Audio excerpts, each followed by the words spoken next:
knowing God's will versus his permissive will. And he spoke heavily on the book of Jonah. If you don't know the prophet Jonah, the Lord had instructed him to give a word of warning to the people of Nineveh of these feelings that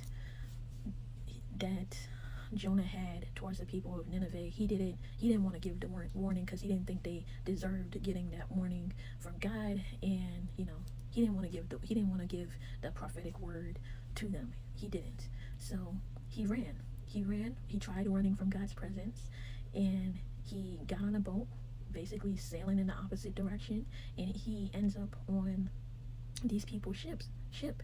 So this falls into God's permissive will. What God allows when you don't fall into his perfect will. And God's permissive will, anything that you try to entertain outside of God's perfect will, you have to maintain on your own, and God will give you over to whatever it is that you're running to, rather than running to him or staying in God's perfect will for your life.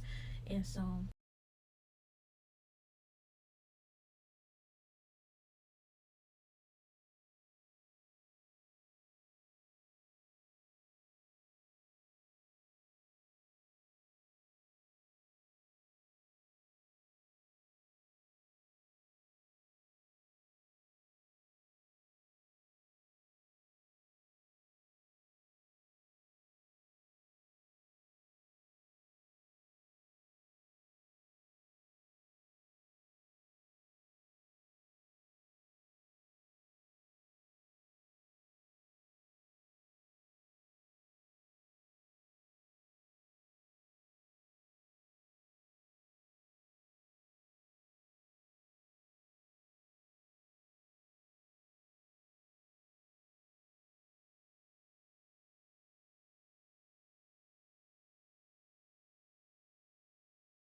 but I say all this to say that you always need to pray for God's perfect will in any situation that you're going to him about, because anything else would fall into God's permissive will. Things that God may allow